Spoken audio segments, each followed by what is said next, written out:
Stai ascoltando Il Confine, storie a nord-est. Agata e il matrimonio è il racconto conclusivo dello spettacolo Il mare nel bosco. Chiudo gli occhi e vedo. Andato in scena nell'estate 2021 con il progetto Icarus, con 4 date sold out.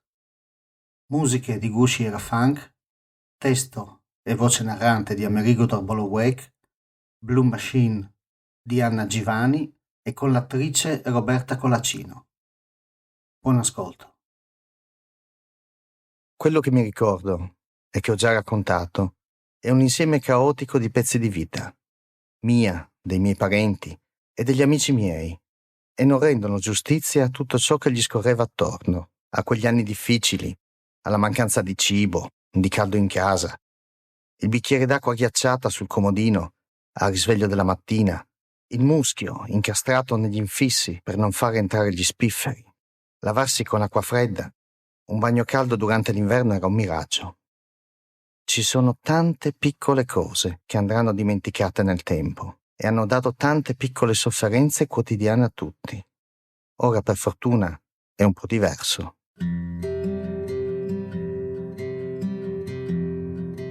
Mia nonna materna era un fiore di ragazza, un fiore tra i fiori più belli. Da bambina era una bambola e le belle ragazze si notano di più. E se ne parla anche a paesi di distanza.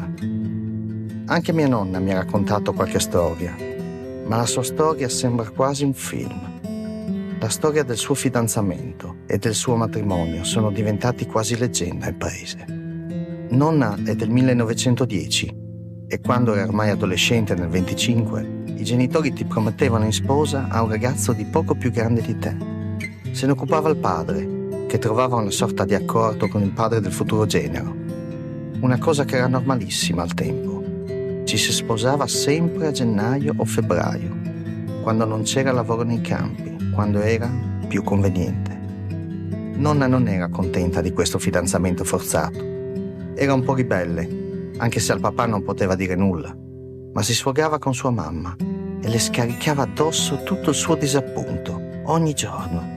E sua mamma cominciava a sospettare qualcosa per tutto questo disagio di sua figlia. E aveva ragione.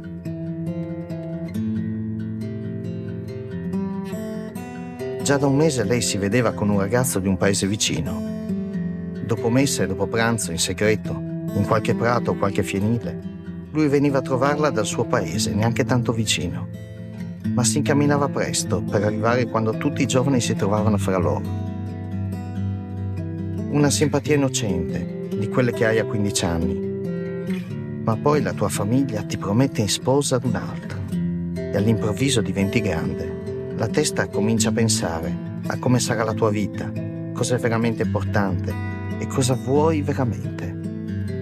Nonna ovviamente ne aveva parlato anche con il suo amico. Un ragazzo come tanti, ma con un modo di fare gentile, amorevole, con delle premure diverse, quasi da adulto. Si intravedeva già un grande cuore, di quelli che solo a pensarci ti vengono le lacrime agli occhi, perché ce ne sono troppo pochi di persone così. Trascorre qualche settimana e il matrimonio che sembrava lontano si avvicina impetuoso come un incubo. E a poco sono servite le lamentele di nonna. Quando il padre decide c'è poco da fare. Così è.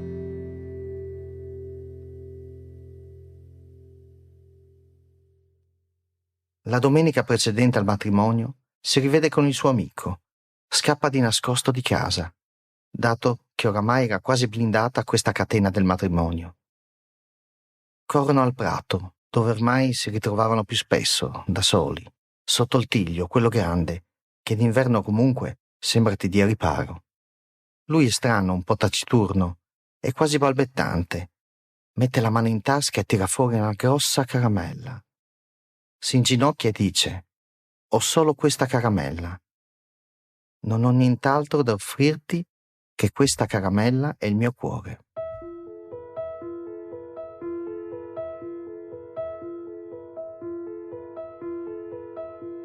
Allora nonna prese la caramella, la scartò, la divise e fece a metà con lui, in un abbraccio caldo e forte di quel pomeriggio d'inverno, con folate d'aria gelida sui prati. gialli dell'erba ormai morta. Da quel momento in poi anche il ragazzo cambiò. Gli diede una forza nuova, una spinta che lo portò qualche giorno dopo a fatti e azioni che neanche lui avrebbe mai immaginato. Il venerdì notte il ragazzo si presentò a casa di mia nonna e di nascosto si arrampicò in mezzo ai rovi per arrivare alla finestra della camera. Bussò con una delicatezza infinita e sussurrò il nome di nonna. Agatha, Agatha. Nonna si avvicinò alla finestra e lui disse: sono venuto a prenderti. Vestiti e vieni a casa mia. Tu non ti sposerai se non con me. Lei non aspettava altro che un segno dal cielo, per cui aveva tanto pregato in quelle settimane. E nel silenzio più assoluto prese le sue cose, aprì la finestra. Il vento gelido della notte le sbatté in faccia come una forte sberla che la risvegliò dal torpore del letto. I capelli lunghi si slegarono dal fiocco e scavalcò la finestra con la mano del suo amato protesa per aiutarla, come se fosse un passaggio in un altro mondo.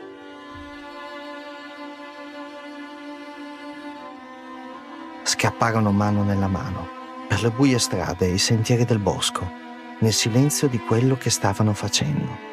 Le loro menti vagavano a ragionare sulle conseguenze di quello che stavano facendo.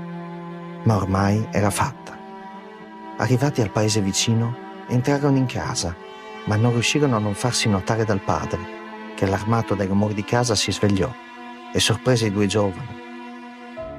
Incredulo sgridò il figlio, ma vista la presenza di questa bella ragazza, quasi un angelo della notte, chiese spiegazioni e il ragazzo prese in mano il discorso con forza e determinazione mai vista.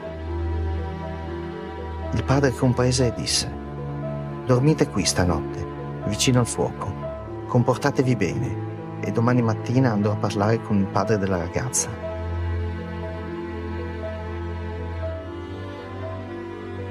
Il giorno dopo il vento si era calmato. Il sole cominciava a scaldare, la primavera era imminente, come un bocciolo verde gonfio che all'improvviso sarebbe esploso nei suoi colori. Tutti e tre andarono a casa della ragazza per parlare con il padre. La famiglia era già in forte agitazione, dato che si era accorta della scomparsa. Praticamente un rapimento in piena regola. La situazione era talmente grave che i due padri, che si riunirono in disparte, riuscirono a trovare in breve tempo un accordo, in genere economico, dote, campi, vacche, lenzuola di pizzo e legna, un po' di tutto.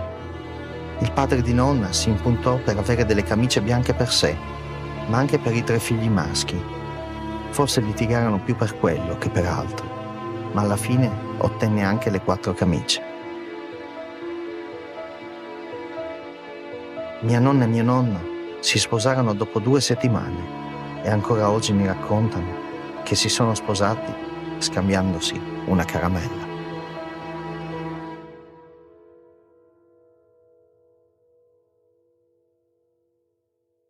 Il confine, storia nord-est. Lo trovi anche su Spotify, Amazon Music e Google Podcast. Stai ascoltando Il confine, storie a nord-est.